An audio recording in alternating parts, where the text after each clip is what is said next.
Ya. Entonces, dame un segundo aquí, esta cosa está sonando. Ay.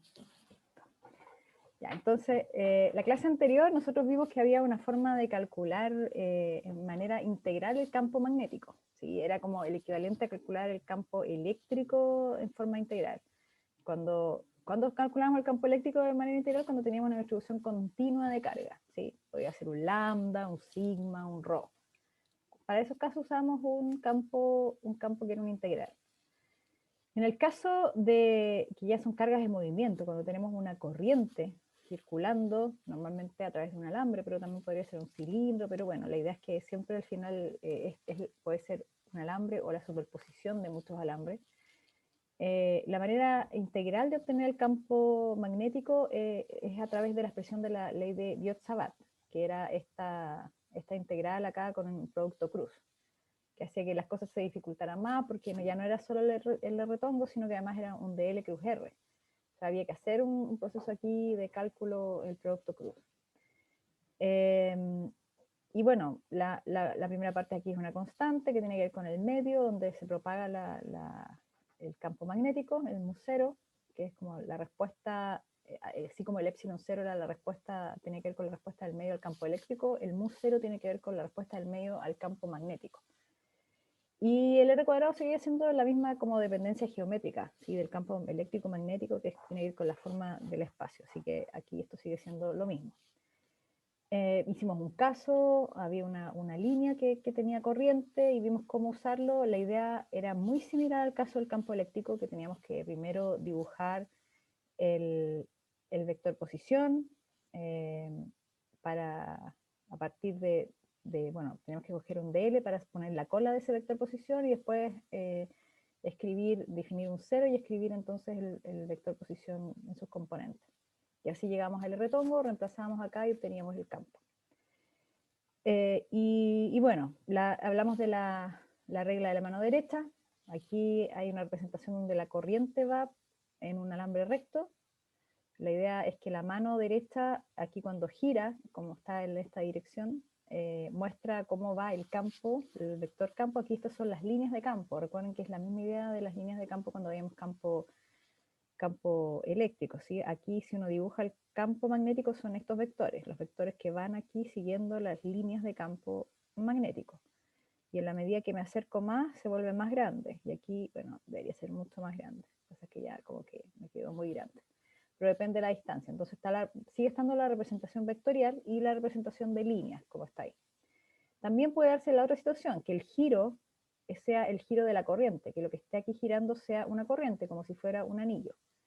Y entonces, de la misma manera, el campo magnético, aquí en el centro, apunta, si tengo que dibujar el vector, apunta hacia arriba. Y eso también sigue la misma idea de la regla de la mano derecha.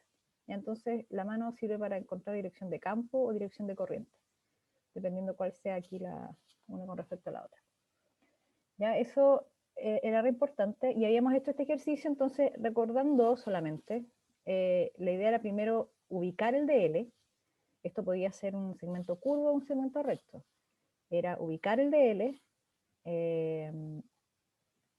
después que teníamos el dl, dibujar el vector posición, definir un 0, porque entre el 0 y el dl está el x, y ahí escribíamos las coordenadas, bueno, primero del dl, que está a lo largo del eje x, así que pasa a ser simplemente un dx, y las coordenadas del vector r, que aquí habíamos dicho que estaban mal escritas y no las corregí de nuevo, porque en realidad, como habíamos dicho, esto es positivo porque es un vector que apunta hacia arriba y hacia la derecha, así que estas dos son positivas. Y, a ver, acá, claro, y después dividimos por su magnitud y encontramos el R-tongo. Y ahí cuando teníamos el R-tongo, entonces, es donde podíamos empezar ya a reemplazar este R-tongo acá en la expresión integral. Lo que nos está faltando son los límites de integración, y los límites de integración sí tienen que ver con la elección del 0 también. Por eso es que todo eso cambia si coloco yo el 0 acá al extremo, que podía haberlo hecho también, o al extremo izquierdo si lo coloco acá.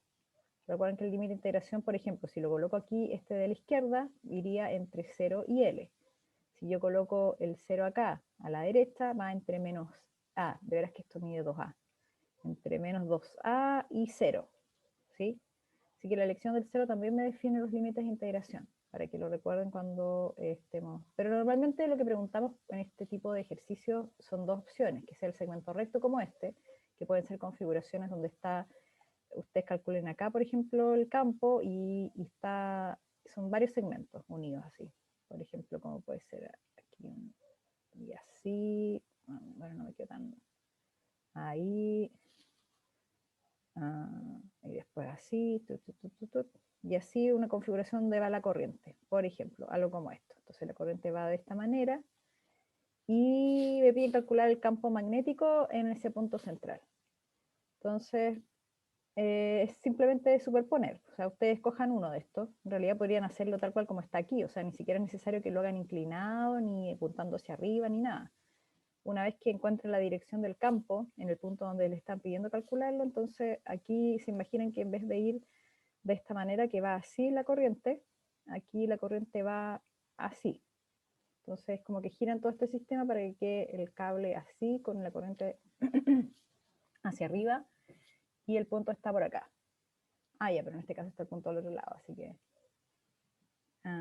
ya, pero bueno, me entienden la idea, ¿no? Entonces al final es la superposición de varios segmentos por resolver uno solo. Por ejemplo, este que está acá, dependiendo del largo que tenga, puede ser A, por ejemplo, y ustedes resuelven entonces como si fuera solo un sistema donde hay un pedacito que es de largo A, que lleva la corriente I, y les piden el campo en ese punto, que debe estar a una cierta distancia, que debería estar ahí como dato. Y después superponen todos los otros valores, que les dé ahí. Eso lo vimos en la clase anterior. ¿Profe? Sí, sí. Sí, disculpe, tenía una consulta con eso. Sí, Eh, Ahí al momento de hacer el producto cruz tengo que, por ejemplo, no sé, si tomo disculpe, lo voy a rayar un poquito, profe. sí, no, dale. Eh, No sé si si tomo, por ejemplo, este segmento primero Ajá, y determino el, el el punto vector en el R, centro, sí. El vector R, sí, ya. sí, ahí ese lo tengo que mantener para calcular las demás, ¿no es cierto? Es que la idea es que no repitas el procedimiento todas las veces.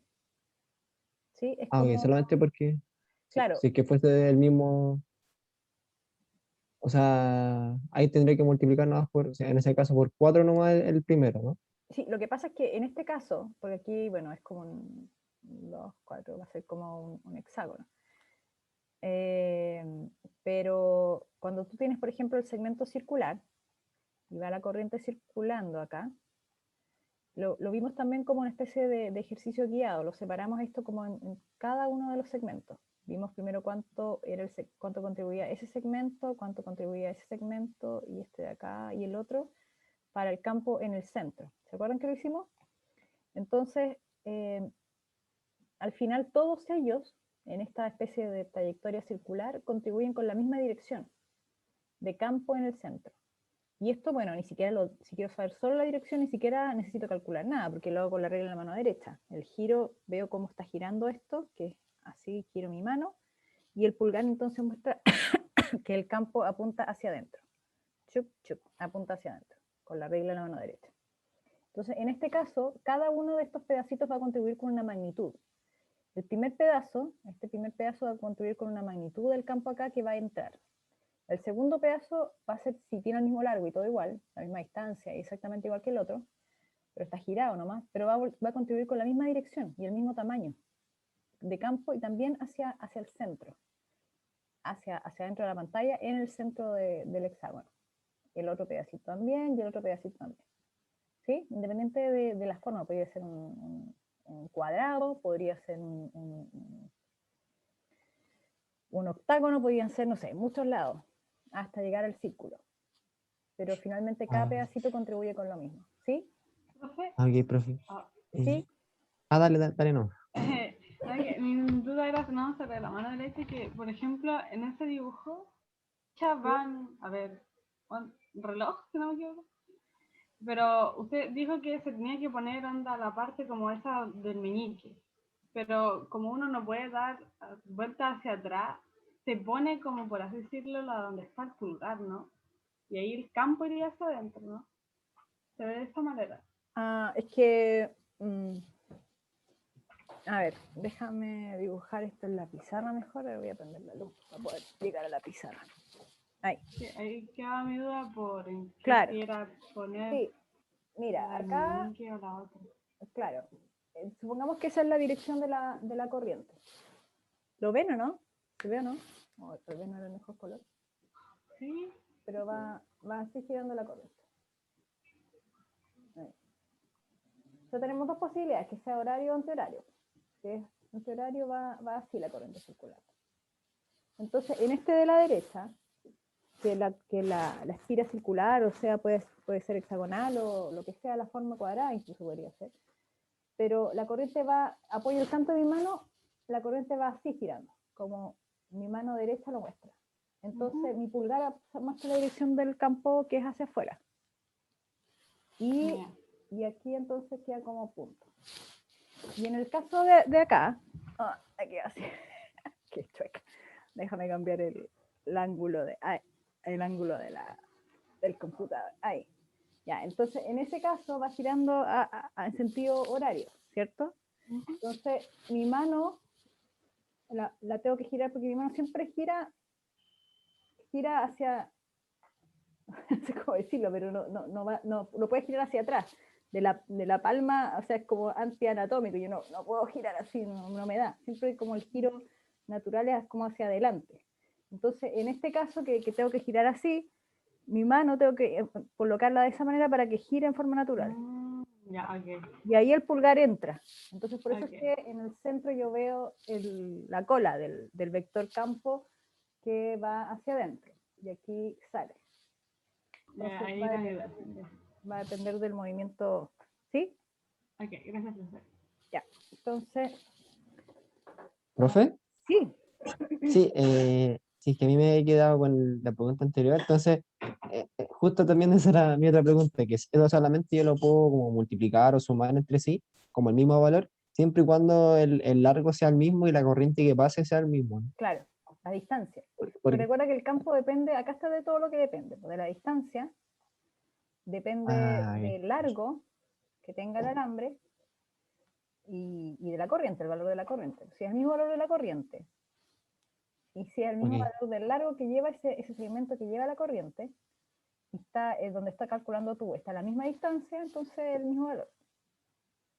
ok, Es ok, profe, distinto, por muchas ejemplo, si fuese, mira, aquí voy a borrar para poder hacer el otro dibujo. Si el dibujo, si el circuito fuese algo así como un segmento circular, pero en realidad son dos segmentos y les piden acá calcular el campo y son dos. Uno que va ahí.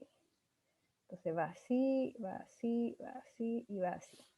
Entonces el primer segmento, por ponerle acá letras entre A y B, de estos puntos, todos esos puntos están a la misma distancia, a esta que, bueno, podría ser R1, por decir. Y el otro segmento curvo que está a una distancia R2, que sería entre C y D, por ejemplo, claro, está a una distancia mayor. Entonces el valor va a ser distinto.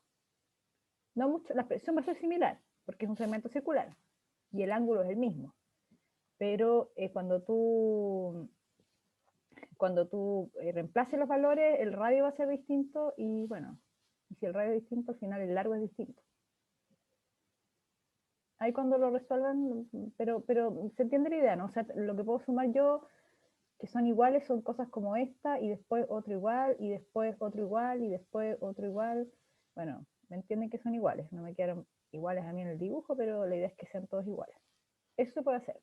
Entonces aquí, claro, son curvos, parece que son parte de una misma circunferencia, pero si fueran rectos podrían ser así, y entonces uno calcula uno solo y después suma todos los otros nomás, son iguales.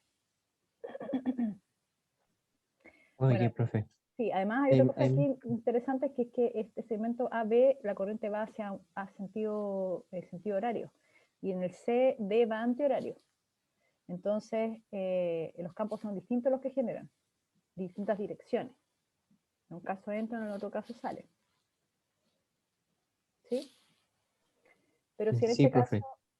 aquí son todas en la misma dirección, entonces todas contribuyen, se superponen directamente nomás y son todas iguales, se multiplican.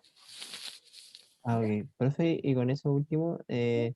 si por ejemplo tuviese, el permiso de rayar, profe, si tuviese como aquí el centro, así como con lo mismo que hice aquí, la corriente va para acá, y tengo como a la misma distancia todo, y este que va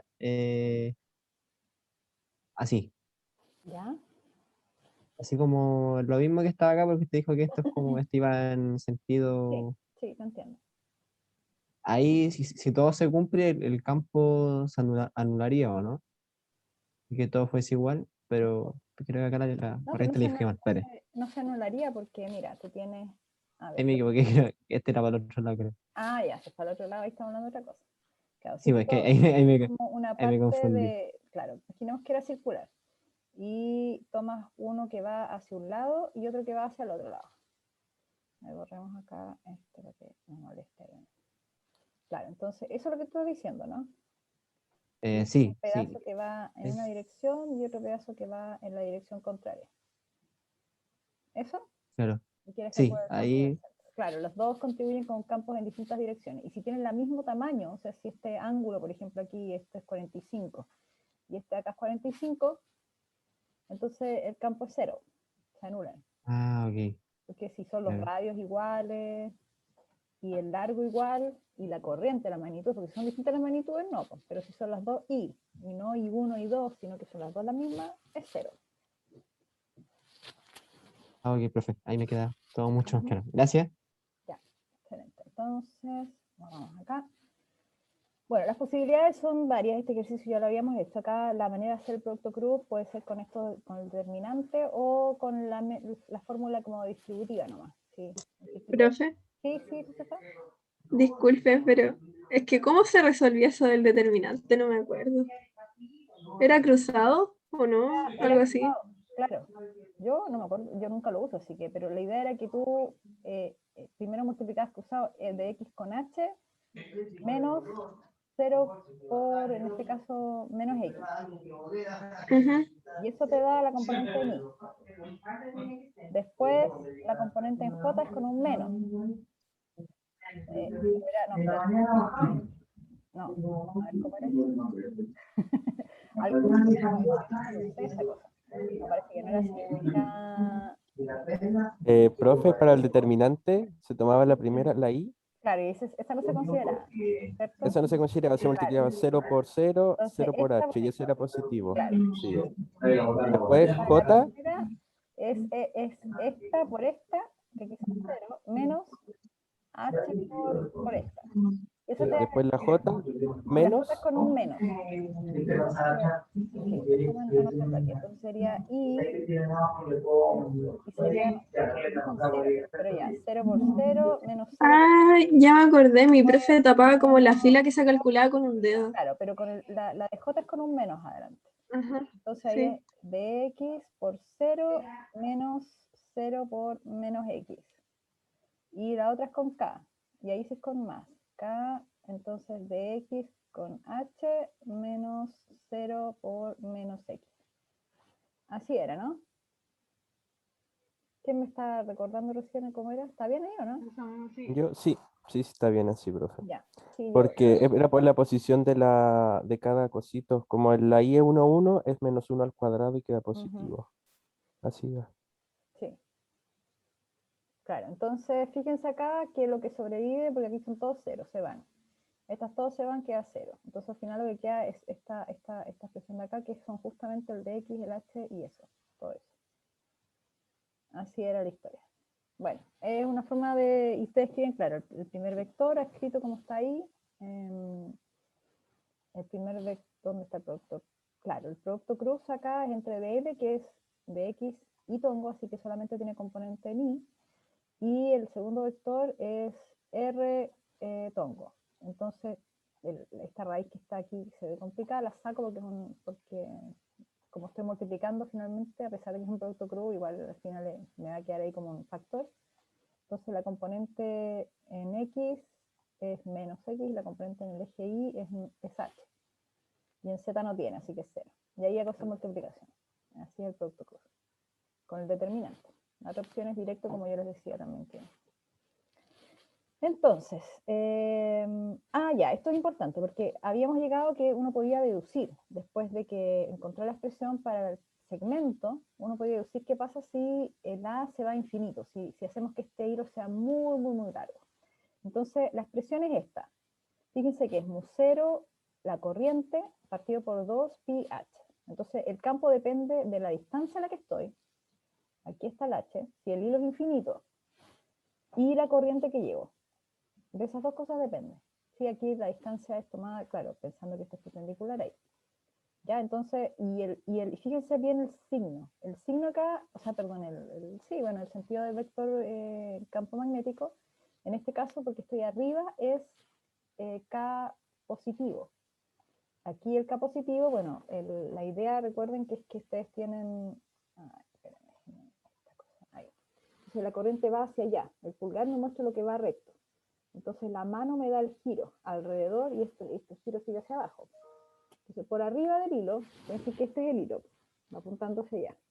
Entonces, mi dedo siempre me queda medio crespo. Ahí, apuntando hacia allá. Entonces, lo que está arriba ve que el campo viene entrando. Y si uno pasa a la sección de abajo, entonces el campo viene hacia uno, por la parte inferior. Entonces acá arriba, la idea es que el campo viene hacia uno, que es como veo la cabeza del vector ahí, y por abajo veo el vector que viene dándose la vuelta. Porque al final lo que tengo es como si tengo... No quedó buena esa. Bueno, tengo una especie como de círculo alrededor de distintos radios, y aquí el campo viene así, y acá abajo viene el campo magnético así. Y la corriente va recta. La regla de la mano derecha, nuevamente. ¿Ya?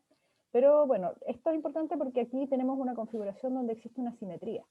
Cuando veíamos con el campo eléctrico, el caso integral, después en algún minuto dijimos, bueno, pero si el sistema tiene una cierta simetría, yo puedo usar algo que me facilita la forma de calcular el campo eléctrico, que era la ley de Gauss. Bueno, en el caso de un hilo infinito, como el que aquí se aproximó a esta expresión, desde el cálculo integral, también existe una manera, un camino para encontrar el campo magnético, también la magnitud del campo magnético, porque la dirección se calcula con la regla de la mano derecha. Recuerden que en Gauss sabíamos de a priori la dirección del campo eléctrico. Acá también, en esta nueva forma de obtenerlo, que es la ley de Ampère, uno necesita saber la dirección del campo magnético a priori. Y se hace a través de la regla de la mano derecha.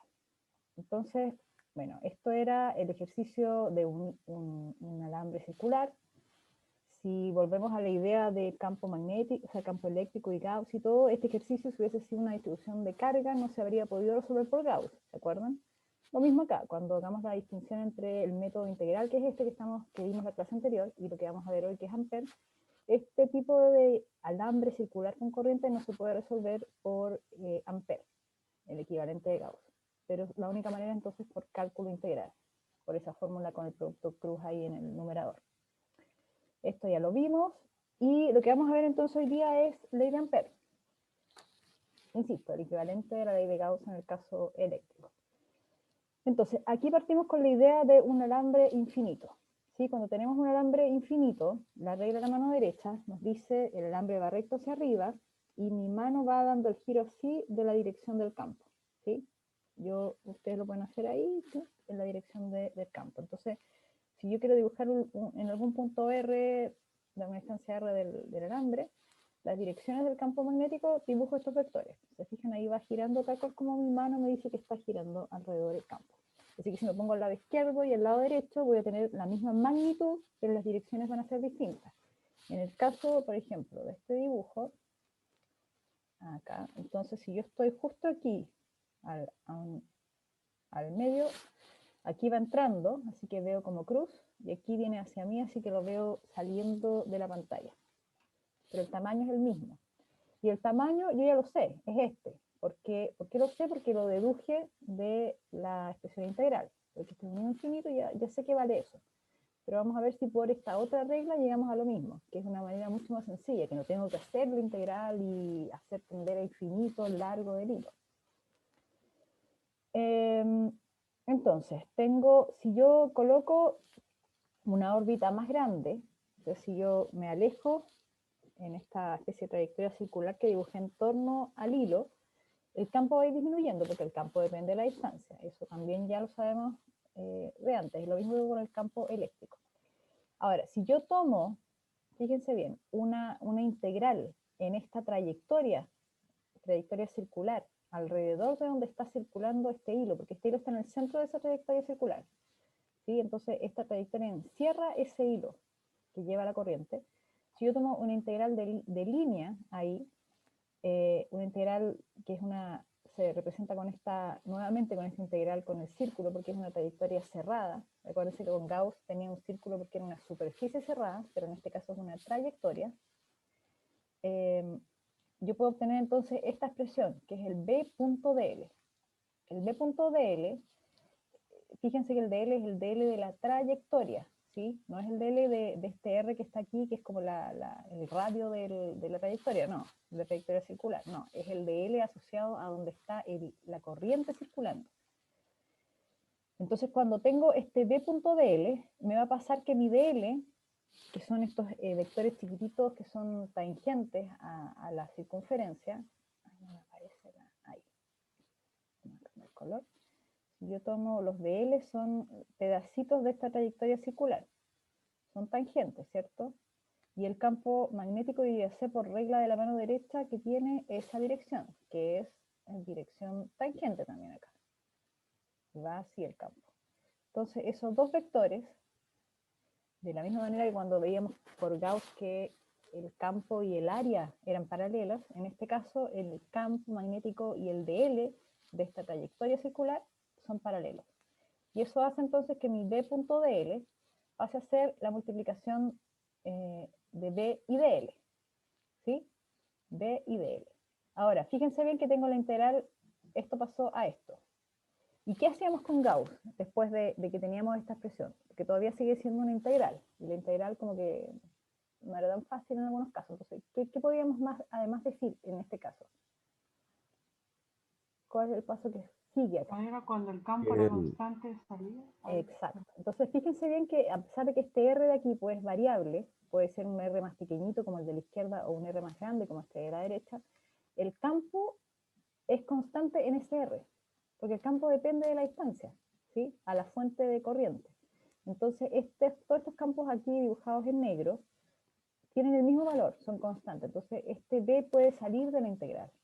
Y al salir de la integral, y aquí, ahí está, sale de la integral, me queda la integral del dl, el integral de la trayectoria. Y es una circunferencia de radio r, que es 2πr.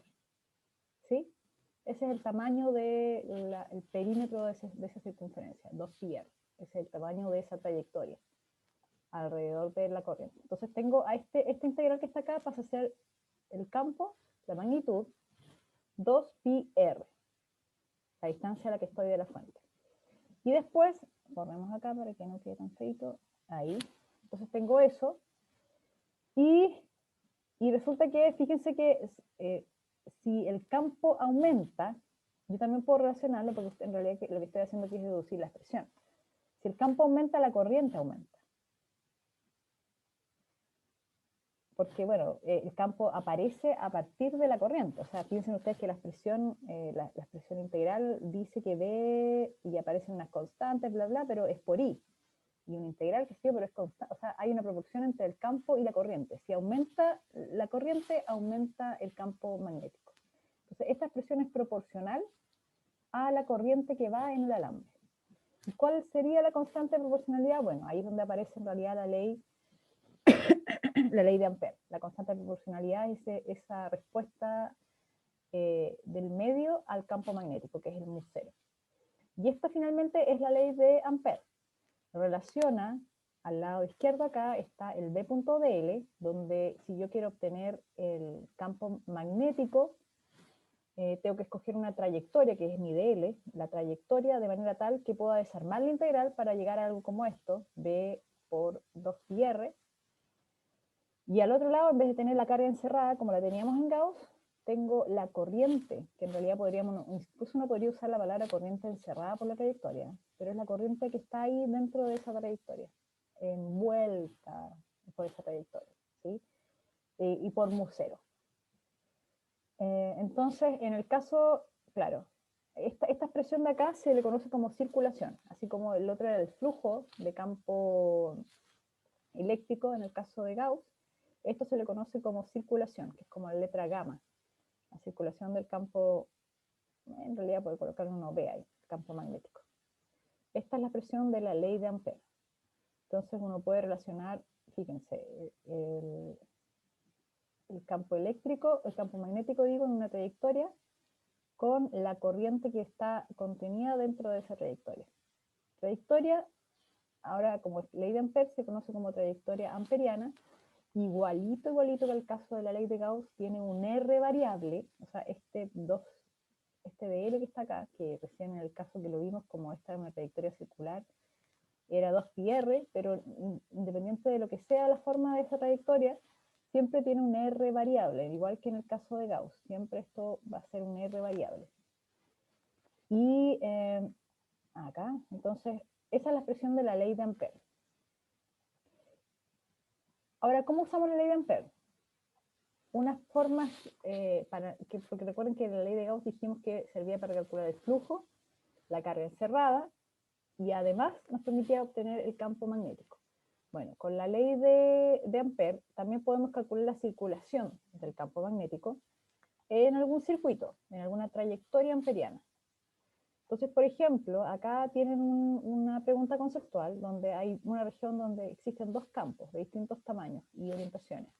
En la región superior, el campo, si fijan, va de izquierda a derecha y es un poco más grande en magnitud que el campo de abajo. Arriba 6 tesla y abajo es la mitad, es 3 tesla, pero va hacia la izquierda, en el caso de la región inferior. Entonces, la trayectoria que se dibuja en este caso es un rectángulo. Ahí están los vértices ABCD. Tiene un largo de 8 metros y un ancho de 2 metros. Está raro esto, está al revés, ¿no? Ah, no, está bien, 2 metros de alto. Sí, 2 por 8. Entonces les preguntan cuál es la circulación. Esto es parecido, ¿eh? Yo sé que estamos pasando de una superficie a lo que veíamos en Gauss, pero ahora esto es una trayectoria.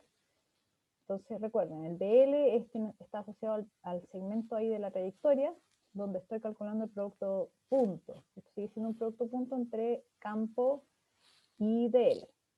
¿Ya? Entonces vamos a lanzar la encuesta. Ahí. Ustedes tienen que calcular entonces la circulación del campo magnético.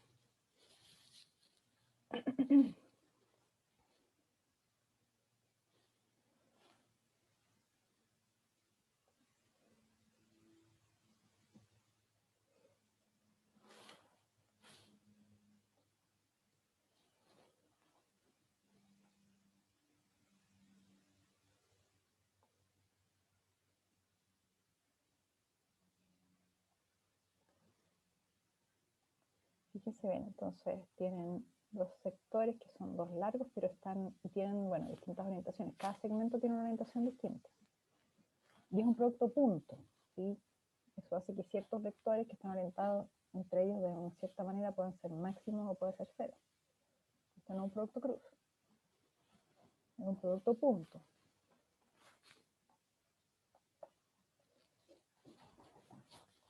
Un par más que vote para que cerremos la votación.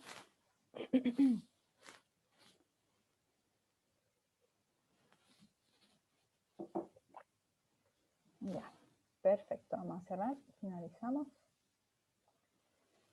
Entonces, les comparto los resultados. La mayoría de ustedes dice que es la letra A, el 58%. 24 dicen ustedes que es. Entonces, vamos a revisar. Ya, 70, uy, no era 24. Pero vamos a ver cuál fue el error al considerar 24. La idea de acá es la siguiente. Ustedes tienen 4 segmentos. AB, BC, CD y DA. Cada uno de esos segmentos tiene una orientación distinta, ¿sí? El segmento AB, que es el que está, bueno, ahí dibujado hacia dónde va la forma en que se recorre el segmento. Ahí, vamos acá. Entonces, entre A y B, el segmento va hacia allá, hacia la derecha, ¿cierto? Entre A y B, que sería el primero. Y el largo de ese segmento, bueno, Era un dato, ya no me acuerdo, puedo volver atrás, ¿era 8? Sí, a ver, 8 y 2 parece, ¿no? El largo es 8. Entonces, tengo un dl que va en una dirección y tengo un campo que, lo puedo dibujar en azul aquí, el campo va hacia la derecha también y tiene un cierto tamaño. Y lo que me piden es el producto punto entre los dos, ¿sí? Entonces mi dl en este caso, como estoy orientada en el eje X, Profe, ¿sí? ¿por qué se hace 0 el de ese, o sea, de B a C y de A? Ah, pero estamos todas, espérate, estoy en la primera parte todavía. Ah, perdón. Es que me desconcentré, pensé que lo había dicho. No, estoy en la primera interrogación. No, pero, Perdón. no, Ya. pero esas son claro, esas son importantes igual, pues, pero mira, vamos a llegar a eso. Entonces, el dl va en la dirección hacia la derecha, así que si va hacia la derecha es simplemente un dx, ¿sí? Un dx, suponiendo que aquí estoy definiendo el eje x para allá y el eje y hacia arriba. Entonces, este es un dx, un elemento de largo de x. Y entonces la primera integral en el fondo es b de x entre los límites de integral, que son los límites donde existe ese pedazo de trayectoria, que es entre a y b. Y aquí puedo considerar entre 0 y, bueno, en realidad creo que era 8 el valor, el largo, ¿sí? O lo mismo que está acá, que es que simplemente como el campo es constante, la otra opción es que yo saco el b de la integral e integro directamente el largo. Es la misma historia, si estoy aquí, esto es como el paso posterior, ¿no? Saco el b. Así que esta integral me da un valor, ¿sí? Ahí vemos cuál es el valor. Esto es distinto de 0. Esto es distinto de 0. La segunda integral es entre b y dl, donde mi dl es un dl que va hacia abajo, ¿sí? Así va.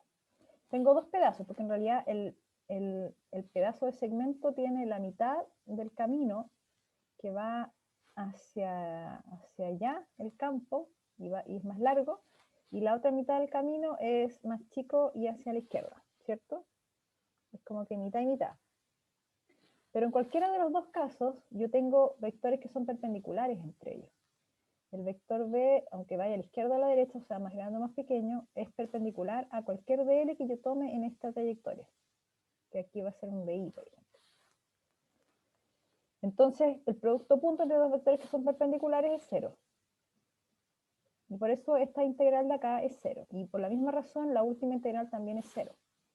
Porque la última integral, que es entre b y a, donde el recorrido se hace hacia arriba va el de i, también pasa lo mismo, que el campo en la sección superior va hacia allá y en la sección inferior viene el tamaño más chico hacia la izquierda. ¿Respondo eso a tu pregunta? ¿Sí? ¿O hay otra pregunta más? A ver. Entonces, cuando el campo magnético es perpendicular a la trayectoria, siempre se va a hacer 0, ¿cierto? A la trayectoria amperiana, sí, es 0. Ah. Exactamente. Y bueno, y nos queda El producto punto, ¿cierto, profe? Porque como es el ángulo 90. Claro, el producto punto. Si fuera producto cruz sería máximo, sería directamente la multiplicación. Pero como es producto punto, es 0. ¿Sí? Claro, esa es la razón porque cuando hacíamos Gauss no consideramos las tapas del cilindro. Porque cuando teníamos Gauss y teníamos un hilo con carga, aquí me estoy saliendo un poco volviendo atrás, pero la idea era que dibujábamos un cilindro gaussiano. Y entonces el tema era que cuando teníamos ese cilindro gaussiano, este hilo infinito, el área aquí era hacia arriba, el de la tapa. Y el campo era radial. El E era radial. Y el de A aquí era hacia arriba, que puede ser como Z, no sé. Bueno, catongo. Entonces, estos dos vectores son perpendiculares. Y por eso cuando hacíamos la integral del E punto de A, que era el flujo, no considerábamos el flujo que pasaba por las tapas, ni por la de arriba ni por la de abajo, porque es simétrico. Porque estos dos vectores eran perpendiculares, entonces este producto punto era 0. Y al final, lo único que consideramos en la integral era el manto. Acá, bueno, esto es distinto, es una trayectoria, no es una superficie gaussiana, pero la idea es la misma que cuando tengo los dos vectores y son perpendiculares, el producto punto es 0. ¿Sí? Y nos queda el último segmento que es entre C y D. Y la idea es la misma. Estoy ahora, eso sí, en una región donde el b es diferente, porque el b ahora es otro, es más pequeño. Pero es constante, así que lo puedo sacar de la integral. Y ahí coloco los límites. Bueno, aquí era, insisto que esto era 8, creo, el largo. Los dos eran 8, sí, exacto, los dos eran 8. Los dos eran 8. Arriba y abajo, tanto el B como el de L apuntan en la misma dirección. Cuando estoy en la parte inferior, el B es más chiquito, pero bueno, mi DL, que sigue siendo en la dirección, bueno, tiene dirección hacia la izquierda, pero independiente de eso, los dos tienen la misma dirección. Les dije, no es que vaya uno en la dirección contraria al otro, porque si no el producto punto me daría un signo negativo. El producto punto en este caso, de estos dos vectores, tanto como estos dos vectores de acá, da positivo. Independiente que vayan los dos a la derecha o los dos a la izquierda, ¿sí? Alguno podría decir, pero profe, estos van los dos a la izquierda y a lo mejor el producto punto me debería mostrar, reflejar que van los dos a la izquierda. No, porque el producto punto en este caso no tiene que ver con esa dirección a donde apuntan los vectores. Recuerden que el resultado de un producto punto es un escalar, de hecho. Entonces no refleja direcciones ese producto punto. Sí, lo que refleja es direcciones relativas entre los vectores. Si el vector B apunta en una dirección opuesta al campo, o sea, si el vector B apunta en una dirección opuesta a la trayectoria, al DL de la trayectoria, entonces aquí sí esto aparece un signo, un menos en el flujo. Pero si no, independiente, si los dos son en la misma dirección, son positivos, independiente si van para la izquierda, a la derecha, lo que sea, arriba, abajo. Entonces aquí multiplicar, pues, los campos aquí en el B1 era 6 y el B2 era la mitad, era 3. Y los largos eran 8, así que esto efectivamente da 72.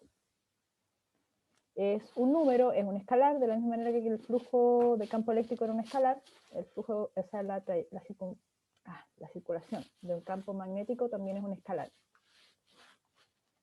Vamos a borrar acá. ¿Ya? Aquí hay otra pregunta conceptual. Traten de recordar un poco lo que habíamos visto por Gauss. Se tiene una siguiente distribución de corrientes, estos que están en rojo. Son hilos que van justo perpendiculares a la pantalla. Entonces el 2 y el 3 vienen saliendo de ustedes y el 1 va entrando en la pantalla. Y hay una trayectoria amperiana, que es la celeste que está ahí. Entonces les preguntan, ¿cuál de las tres corrientes contribuyen al campo magnético en el punto P? Entonces voy a lanzar, déjenme acá, la encuesta 2. Ahí está. Entonces, ¿cuáles de esas corrientes contribuyen al campo magnético en el punto B? Esta pregunta la decimos exactamente igual, pero para Gauss. Así que traten de hacer memoria. Había una superficie y no eran hilos, eran cargas puntuales. Y les decíamos, igual, ¿cuál de las tres cargas contribuyen al campo eléctrico en el punto P?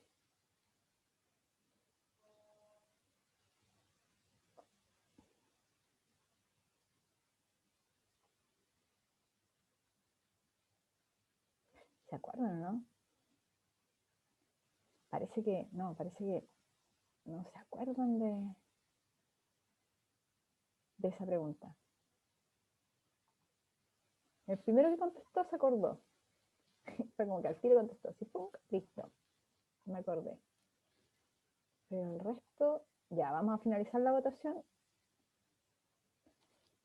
Un voto más para la correcta, ya. Entonces finalizamos, les comparto. La mayoría dice que es la A, que son solo las que están encerradas en la trayectoria. Y eso es justamente la idea que queríamos corregir.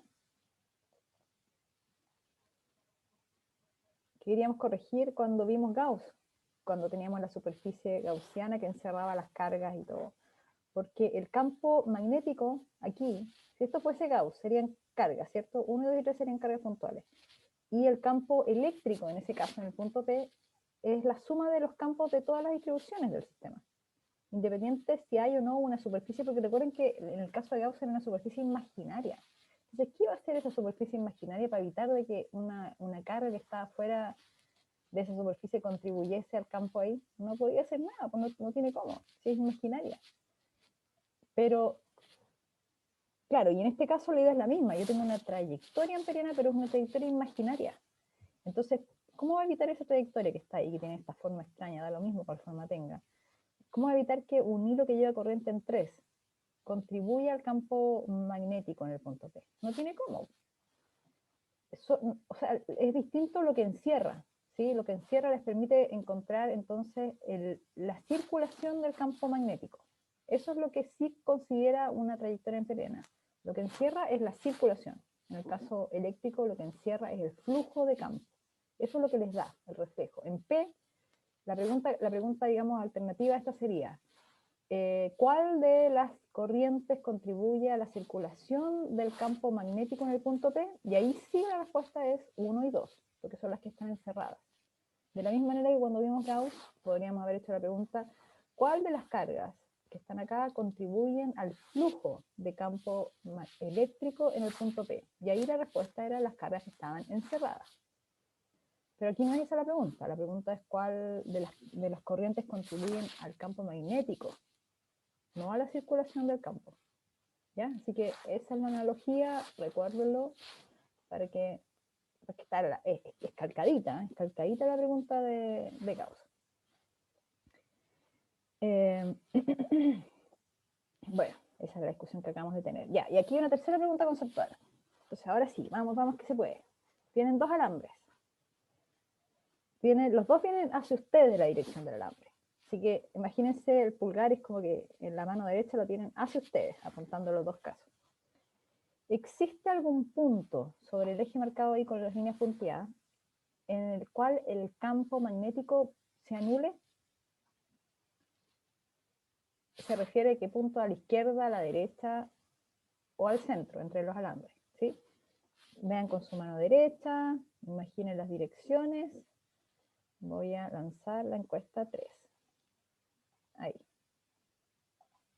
Ya. Entonces ahí está la encuesta. Vean las direcciones, piensen que vienen hacia ustedes, cómo van ahí entre las regiones, cómo...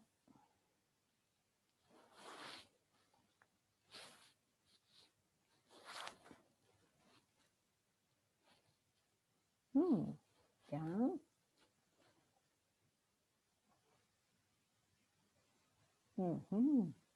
Qué bien, esto me gusta mucho. Qué bonitas estas votaciones. Uy.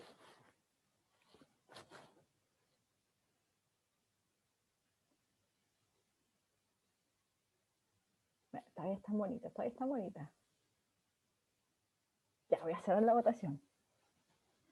Ya. Listo. Finalizamos. Les comparto los resultados. Entonces, ya, la mayoría, el 63% del curso dice que es la letra B. ¿Cómo lo hacemos? Bueno, regla de la mano derecha, insisto, el pulgar apunta hacia usted. Entonces, cada uno de los alambres tiene esta órbita que está dada por el campo moviéndose como su mano derecha lo está. Entonces, por ejemplo, en el primero, y aquí voy a dejar de compartir para que no bloquee el espacio. En la primera, la de la derecha, otro color azul ya. Entonces tengo, por ejemplo, si tomo esta de la derecha, entonces como el pulgar va hacia mí, tengo los vectores de esta manera. ¿Sí? En sentido antihorario. Si les preguntan cómo supieron las direcciones, si estamos hablando de un certamen o lo que sea, ustedes por la regla de la mano derecha, ese es el argumento suficiente para explicar esta dirección que estoy aquí dibujando. Entonces yo ya sé que arriba, por ejemplo, el campo justo arriba, si yo estoy dibujando cualquier punto justo arriba, el campo va hacia allá. Y se va achicando y todo lo que quieran, pero eso es por la regla de la mano derecha. A la derecha, el campo va hacia arriba, por regla de la mano derecha, y se va achicando en la medida que me voy alejando. Y aquí al medio va hacia abajo, también por regla de la mano derecha. ¿Ok? Ahora, el alambre de la izquierda. Entonces voy a tratar de dibujar aquí una... Ahí. Y también lo mismo, apunta hacia ustedes el pulgar, entonces va girando, y aquí le voy a dibujar las mismas que están aquí, ahí, acá abajo, así, y aquí, así. ¿Lo ven? Obviamente que esta no es la única órbita, por supuesto. O sea, hay órbitas más pequeñitas. Hay órbitas más pequeñas, hay órbitas aquí, pero todas tienen, y bueno, y los vectores más grandes, de hecho, porque estoy más cerca. Más grande todavía, en la medida que me acerco, porque la R es menor. Y bueno, y a lo largo aquí de todo el espacio. Ahora, por supuesto que el verde también pasa hacia acá. O sea, no es que ahí se acabe el campo producido por este hilo de la izquierda. O sea, de hecho, el campo sigue contribuyendo. Y podría incluso seguir más acá, pero aquí se hace como chiquitito, no sé. ¿Se entiende la idea, no? Esto es superposición, no es que acabe ahí donde, en la mitad del campo. O sea, de hecho acá también, este lado lo puedo hacer más chiquito, y a la medida que me voy para acá es más chiquito, y así. En todos los puntos del espacio, en el fondo aquí, cualquier lugar donde ustedes se paren, siempre hay una contribución de los dos campos. No solo de uno, siempre de los dos. Y en este punto central vemos lo que sucedió recién, que los vectores campo de un lado y del otro van en direcciones contrarias. Entonces, si hay que encontrar un punto donde se anula, es en el centro, entre medio de los dos alambres. A ver, vamos a borrar los dibujos y veamos si estamos bien. En el centro. Entonces, por regla de la mano derecha, esto no hubo ningún cálculo, nada, si se fijan. Si hubiésemos tenido que hacer un cálculo, lo habríamos hecho por ampere a todo esto, para saber la magnitud, por ejemplo, del campo de uno de los dos giros. Pero bueno, no fue lo que nos pidieron, sino que hacer una estimación de en qué región del espacio solamente. ¿Ya? Así que esto, me parece que esta era la última pregunta conceptual. Ya estamos más o menos bien en el tiempo. Lo que les puedo adelantar, eso sí, es que está escrito aquí como problema colaborativo. De hecho, no sé si lo vamos a hacer la próxima clase, porque lo puse en caso de que nos sobrara tiempo. Pero cuando uno tiene un solenoide como este, que es una especie de alambre enrollado, aquí la sección puede ser circular o cuadrada, o rectangular, da lo mismo, pero aquí en el dibujo es circular. Tengo este alambre enrollado y hago circular una corriente. En el fondo lo que tengo son muchas espiras, ¿sí? Cada una de estas espiras yo podría hacer el cálculo por la expresión integral del campo, ¿sí? Es una espira que lleva corriente en alguna dirección y son varias, son n así, un montón. Pero, ¿cómo se resuelve este solenoide? Se hace a través de la ley de Ampère. La ley de Ampère, uno define una trayectoria amperiana aquí, en este borde. No les voy a adelantar el ejercicio porque probablemente va a estar en las guías, no sé. Pero la trayectoria amperiana, cuando uno lo dibuja ahí en el borde y lo mira esto de frente, o sea que las corrientes vienen hacia uno, en este punto aquí, justo aquí, entonces uno puede calcular cuánto vale el campo magnético. El campo magnético adentro del solenoide, especialmente adentro en el centro, donde es más cinético. Bueno, y piénsenlo, porque viene así viene la corriente entrando. Es importante en el dibujo que se entienda cómo va la corriente, porque a veces uno lo dibuja bien y no sabe si va para un lado o para el otro. En este caso queda más claro porque está la punta del alambre ahí. Entonces viene hacia ustedes el giro de la mano. Así que el campo va necesariamente hacia la derecha. Por allá también, hacia la derecha. Pero el cálculo para obtenerlos a través de hacer este análisis que les digo yo y por ley de Ampère. Ya lo van a hacer, no me quiero adelantar más porque no sé si lo vamos a hacer en clase, solo que, insisto, esto lo agregué solamente si no nos queda algo de tiempo que me imaginé que podía suceder. Así que queda pendiente solenoide. Los solenoides los vamos a revisitar más adelante cuando veamos ley de Faraday, que es la otra ley fundamental de las del electromagnetismo que no hemos visto hasta ahora. Porque hemos visto, ¿qué cosas hemos visto? Vimos ley de Gauss, esa es la primera. Después hablamos sobre campo magnético y dijimos que no existían los monopolos, esa es la segunda. La tercera es la ley de Ampère. Y la cuarta es la que nos está faltando, que es la ley de Faraday. Y esa tiene que ver, bueno, con todo lo que hemos aprendido hasta ahora, vamos a ver más adelante, y campo magnético, campo eléctrico, bueno, hay de todo un poco metida. Es súper interesante la ley de Faraday, es de mis leyes favoritas. Así que... ¿Fue? Sí, dígame. Sí, disculpe, ¿qué había? O sea, que justo borró los dibujos. No sé si podría poner los dibujitos. Creo que así como volviendo para atrás. Sí. Por favor. Oh, gracias, profe. Sí, que no le escuché muy bien, porque tengo un poquito el internet inestable, entonces a veces me corta. ¿Qué había dicho sobre esto, profe? Sobre ese cuando empezó a dibujar ¿qué es lo esto. que dije sobre eso? Era ya, voy a Cuando- poner en otro color, mira, espera, voy a cambiar el color. Eso que dibujé Eso. aquí, que ahora estoy redibujando en azul, es una trayectoria amperiana.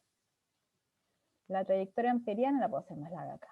Y aquí hay que considerar que esto es muy largo también, es como la parte de asumir que es muy largo en esa dimensión. O bien que es muy largo en comparación al radio. Pero bueno, el punto es que acá para resolver el campo magnético, porque recuerden que el B.dl, que es igual a mu0 por la corriente, esta expresión nos sirve para encontrar el campo, la magnitud del campo magnético, porque la dirección la sabemos a priori. Entonces, en este caso, para hacerlo hay que definir una trayectoria amperiana. Y ese es este ejercicio, el solenoide, para encontrar el campo magnético, la forma de resolverlo de manera sencilla, sin tener que encontrar de manera integral, con la expresión esa larga que sabemos que es el mu0 por, bueno, todo lo integral, sin tener que usar esa que viene con el dl cruz r, esta cosa de acá, que la podríamos usar para encontrar el campo de una espira y después multiplicarlo por n, que va a ser todas las espiras que estén aquí metidas. La forma fácil es resolverlo a través de Ampère, con esta fórmula, la fórmula de Ampère. Y para eso hay que definir la trayectoria amperiana. Entonces yo lo que le estoy diciendo, adelantando, es que la trayectoria amperiana acá está justo en el borde, donde encierro todas estas corrientes que vienen hacia mí. En este caso está girando de tal manera la corriente que las corrientes en cada uno de esos alambres vienen hacia mí, entonces yo las veo directo, atravesando como perpendicularmente esa trayectoria. ¿Sí? Entonces eso... Profe, y con eso, ¿Sí? Dime. sí, pero ese azul, bueno, la trayectoria amperiana, eso está englobando a todo el selenoide, ¿no? Sí, todo el solenoide, es que yo la dibujé, por eso sí. Es que no estamos haciendo el ejercicio completo, pero la está considerando todo. Así como hasta abajo, ¿no? No, hasta abajo no, es solo en el borde. Lo puedes hacer Ah, por solo del arriba. borde. Sí, lo puedes hacer por arriba o por abajo, pero es solo en el borde. Esa es la trayectoria Ah, ok. que estás considerando. Mm. ¿Ya? Y la Ah, trayectoria ya, tiene profe. que tener una dirección. Pues. Recuerden que aquí pueden ustedes definirla así o hacia el otro lado. Ahí ven cómo la definen. Pero bueno, esto Ok. por eso no me adelanto, porque no sé si lo vamos a ver nosotros o lo vamos a tirar como una pregunta de la guía. Pero el solenoide se resuelve de esta manera, por Ampère. Y es re corto cuando uno lo hace por Ampère, en comparación a cómo Ah, ok. sería si hay que hacerlo en caso de la fórmula integral. ¿Ya? Eso es lo que Ya, vamos a profe. hacer. Ya, Ya, muchas entonces gracias. creo que y ahí se acabó la clase de hoy. Sí. Entonces, hoy día vimos ley de Ampère. Bien saber, hay una guía publicada, debería estar publicada ya la guía con los ejercicios para especialmente ver todas las configuraciones donde pueden calcular campo magnético a través de Gauss-Savart, que es la expresión integral. Ampère son muy pocas las configuraciones donde pueden usarlo. De hecho, es el hilo infinito, el solenoide, y algo que es parecido a un hilo infinito, que es como un alambre más grueso, ¿sí? Donde hay varios alambres en realidad infinitos que están unidos, ¿sí? Y va como un grupo de alambres que es infinito. Esas son todas las posibilidades. Es muchísimo más limitada que la aplicación de la ley de Gauss, que había simetría cilíndrica, esférica y plana. Aquí solamente tenemos el solenoide y el hilo infinito, o muchos hilos infinitos. Pero igualmente, o sea, hay otros ejercicios que se pueden hacer, ¿eh? No crean que es como el ejercicio, no. En realidad hay varios ejercicios que se pueden hacer. Así que queda entonces, bueno, como les digo, el solenoide, ya no sé si lo vamos a ver en clase o lo vamos a ver en ayudantía o va a quedar como parte de una guía. Pero igual lo vamos a tener que hacer en algún minuto, o sea, ustedes por su parte o nosotros en clase, pero eso se tiene que ver, ¿sí? Porque insisto que en algún minuto cuando veamos ley de Faraday y también transformadores, que en algún minuto creo que lo vamos a ver, sí, porque cuando ya vemos inductancia está asociada justamente a bobinas, a solenoides. Así que ahí lo vamos a recordar. Bueno, no sé si hay preguntas con respecto a a la clase? ¿No?